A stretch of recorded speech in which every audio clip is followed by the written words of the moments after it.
Sir, we were talking about when you arrived at Oxford High School on November the 30th and you went to the security office. Yes, sir. Okay. And tell us again, what was your primary responsibility at that point in time? Was to try to secure the video of what had happened in the hallway where the shooting started. And you said that there were a number of cameras operational at Oxford High School at that Yes, time? yes there was. Okay. So, in securing the video, what specifically were you asked to do? We weren't really asked to do anything.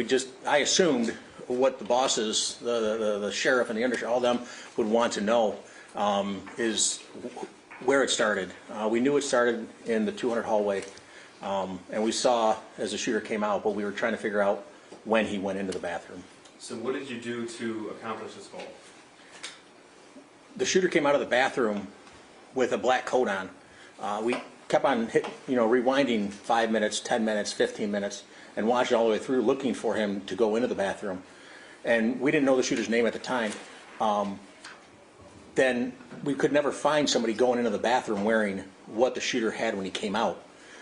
Somebody told us what his name was. And so we knew that he was in the counselor's office earlier in the day.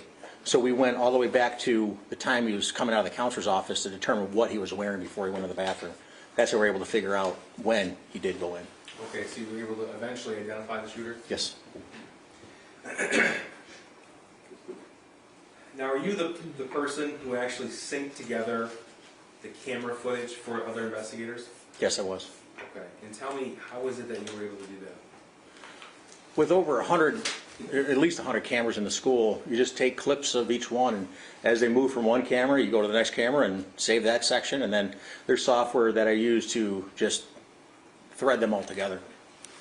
And then you testified earlier that you were aware that the shooter was in his counselor's office. Were you also aware that James and Jennifer Crumbley were at Oxford High School that day? At that time, yes, I was. Yes, I'm sorry. And eventually, were you requested to obtain as much surveillance video footage from that point in time as you could?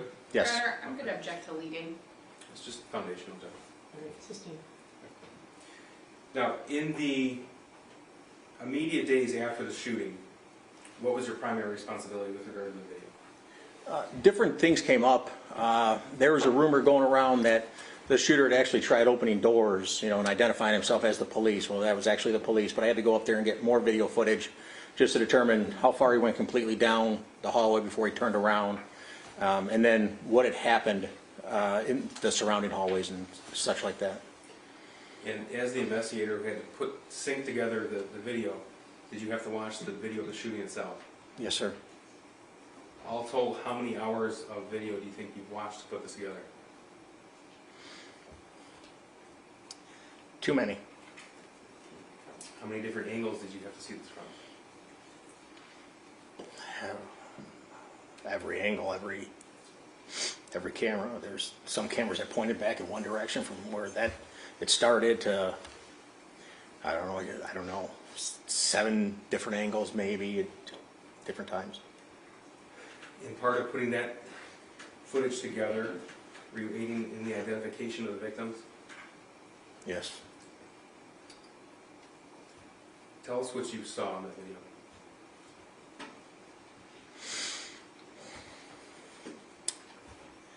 Started at 12:51. The shooter came out of the bathroom. I'll never forget it. He came out of that bathroom like what I've referred to before in my life, like a proud chest, like his shoulders were back. And he comes out of the bathroom, and there's Phoebe and her boyfriend just standing right there. And he takes the gun as he comes out of the bathroom, and he turns and levels the gun and fires at Phoebe and hits her in the shoulder and fires at her boyfriend, hitting him in his hand as he raised his hand from seeing the gun, I would imagine. Then to his right, immediately, right there, was Hannah St. Juliana and Kylie and Riley. And he started shooting at them. and they fell on top of each other. And in the distance in the camera, you can see the far end of the angle. You see what I found out to be was Madison Baldwin, and she crouched down, like, I don't know why she did it, but it was in the fetal position, and the shooter ran right up to her, and he put the gun right under her head. She just fell over. He rounds the corner into the longer part of the 200 hallway. Prior to running towards Madison, he had just fired down the hallway, just trying to hit anybody that was running out of there. He rounds the corner and starts shooting. You see a whole bunch of kids, and you see a whole bunch of teachers standing at doors, just grabbing kids as they ran by and just throwing them into a room. And then there's two girls. One, you see, she runs up to a door and tries pulling it open, but the people inside had already put the safety latch at the bottom of the door, and she couldn't get it open. Meanwhile, the shooter's still walking towards, and another girl comes from the right side of the frame and grabs the other one by the arm and just tears off down the hallway.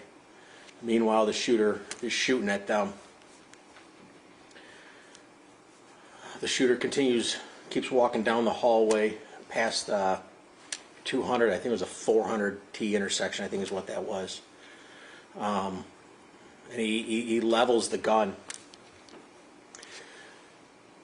And he fires 2 rounds, and at first I didn't know what he was shooting at.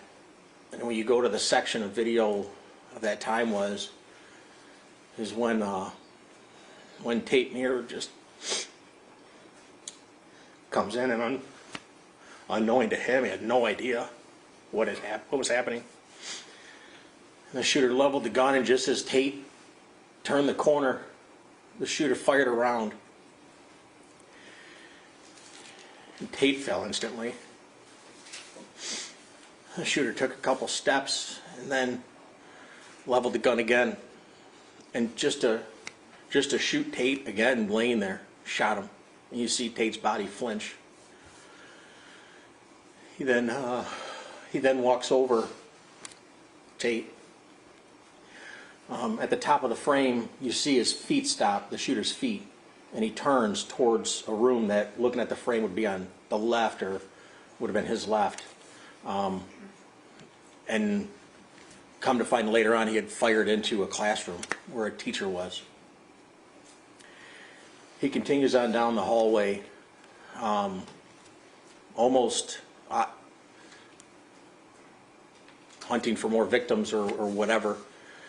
And he gets past a certain point, and there's no one else to shoot at because everybody had ran out of the school. Every door, every possibility, every door locked, whatever. And you see him turn around, and he stops at a classroom that, based on where the door is, you can't see deep into the room. It's like the room goes that way, but he can only see straight in. Well, as he's walking back this way, he can see the kids, I'm imagining, hiding in that corner, because he stops and fires off a few rounds through the glass. He then comes back, walking towards where Tate was lying.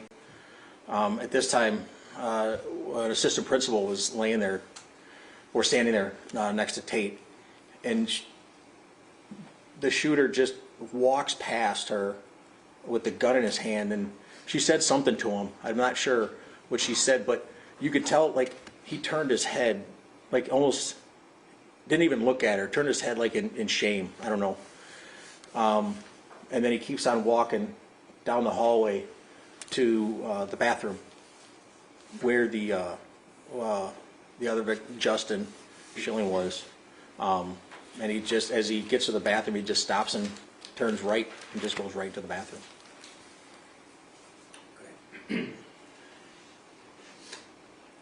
Did the shooter eventually exit the bathroom? Yes, he did. Before he did somebody else exit the bathroom? Yes, another student. Tell me what you saw there. That student, he was, I don't know how else to say it, but I've never seen somebody actually run for their life. And that kid was running for his life. Now, did the shooter eventually exit the bathroom himself? Yes, he does. Tell me about that. He comes out of the bathroom and he looks around a little bit, see what's going on. Turns around and the bathroom, the doors sit back in like a cubby type area, so they're off the hallway, the main hallway you really can't see, but he turns back around. And eventually now the two first responding deputies had gotten to Jason Lewert and Jens, were coming down the hallway. And Lewert was a little bit faster than Jens was just because he was trying to cover more ground. You can see Tate laying on the ground. And Jens is walking a little bit slower. As he's walking up to him, the shooter just puts his hands up in the air and then goes down to his knees. As he's doing that, Jens realizes he sees something, and he yelled gun, from what he told me. And the shooter then lays down on his stomach, and Jason Lewert come back, and that's where they take him into custody right there. Based upon your video review, and you said you've had to watch hours of this? Yes, sir. Is it fair to say that the entire incident was about 9 minutes long? Yes, sir. Yeah. He was taken into custody at 1300. That's 1 o'clock. I'm sorry. Started at 12:51. He was taken into custody at 1 p.m. Thank you, sir.